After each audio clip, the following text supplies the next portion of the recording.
We're going to go over a quick review of the kit's operations case, how to set it up, parts that are included. And first thing to look at is the release on this case. It does have a lock, so if you go to push on this and it's not moving, you got to make sure that lock is over. You can add a padlock on here on either side. Small travel lock or like a master lock mini combo lock works great. And the inside of the unit, so when you get the unit in, the battery will be mounted on the back of the antenna, and it's sitting in its preformed case. The unit, you can push the button on the back corner and that'll give you an indication of what the battery charge is. These have all been tested. Every component has been hooked up and tested, so everything when it is shipped is ready to go. A few things to note about, and we'll go over those as we go through this real quick. And make this as quick as possible. Obviously, if you have any questions afterwards or any problems, you can call the 800 number and get assistance on the operation. So to turn this on, you push the mechanical switch in here. That will light up blue, and you'll notice down here in the little notch you'll see the blue light. That's the indicator for the Starlink. It will be flashing, and then when it gets connected it'll stay on. The input power connector is a barrel connector, and you have all the cables in here to charge it. The AC charger has its, and the standard Starlink antenna cable will plug into that.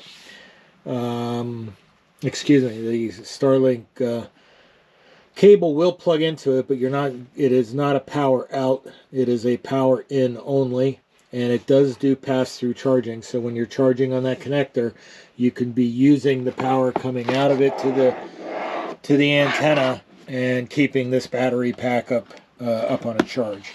It's got a kickstand, so if you're going to take it and want to lay it out on the ground, you can do that. Ideally, just kind of figure out what's the closest thing to north, but ultimately, if you just lay it flat on the ground, it'll work about the same, just laying flat. It does have the factory pipe mount and screw down mount. They've took a lot of people's advice, and they have holes in there, so you could actually screw that down on top of a pallet if you're going to put it out and it's windy. It can be mounted onto a roof.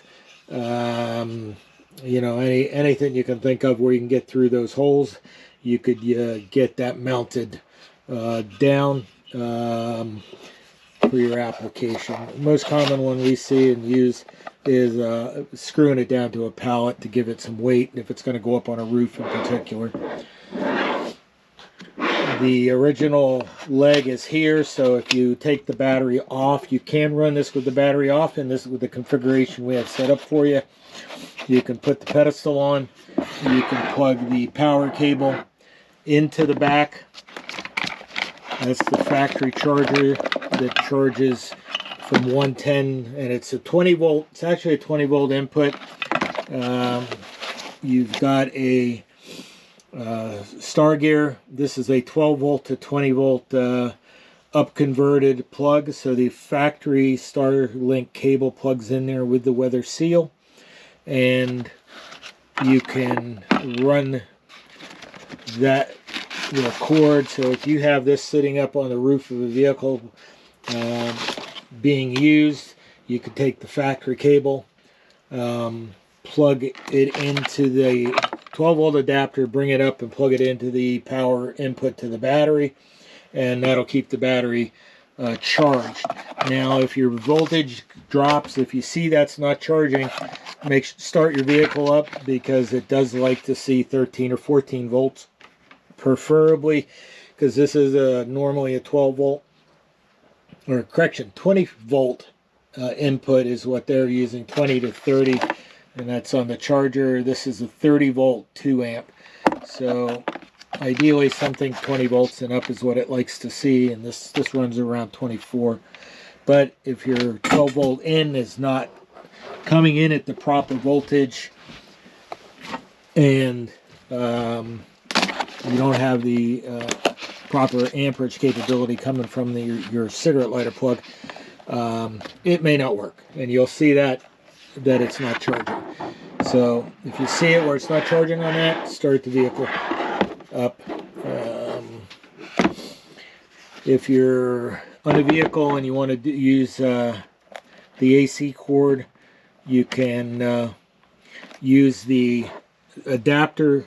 There's a barrel connector adapter, so you could plug that into here. I think that'll work on either way.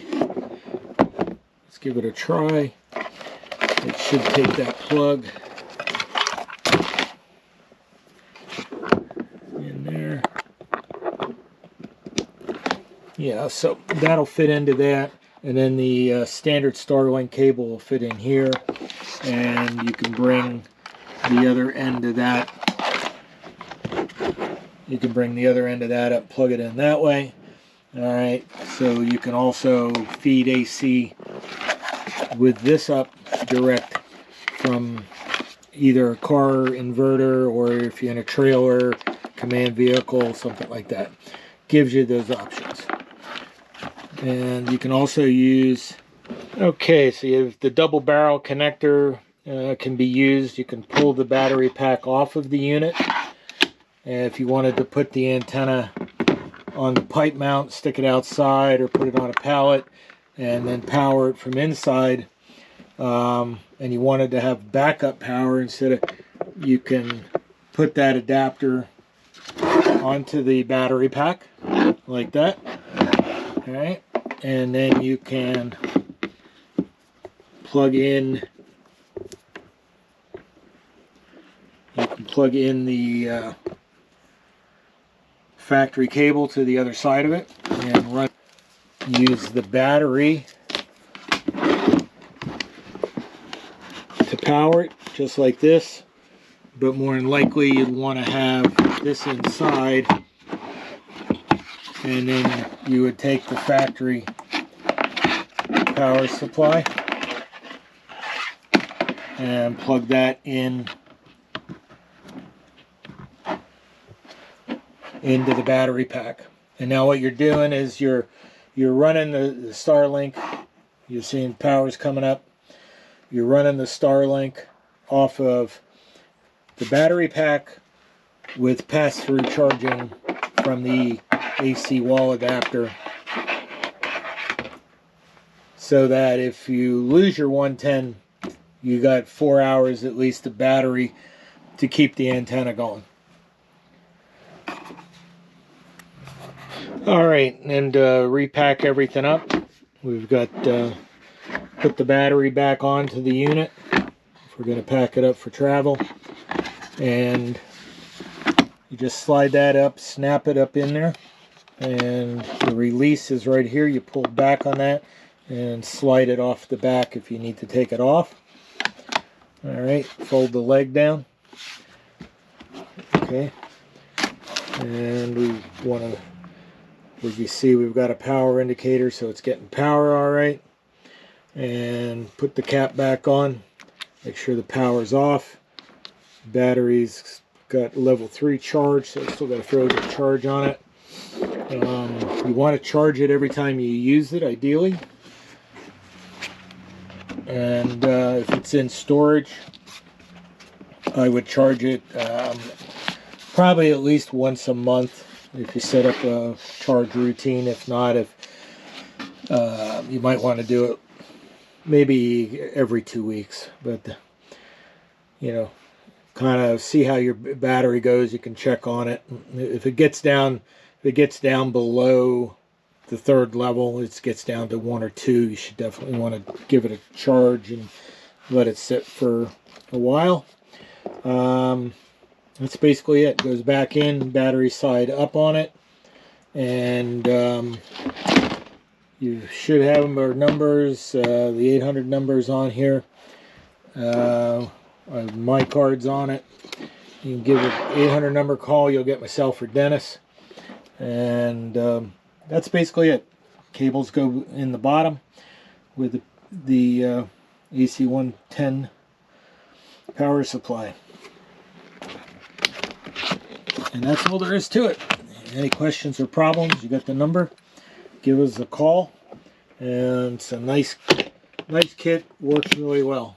And all these units are completely tested in all these different configurations before they're shipped, so we know everything's working, the unit is activated, and it's on your plan, and ready to operate when you take it out of the box. Thanks for watching. Press on and be safe out there.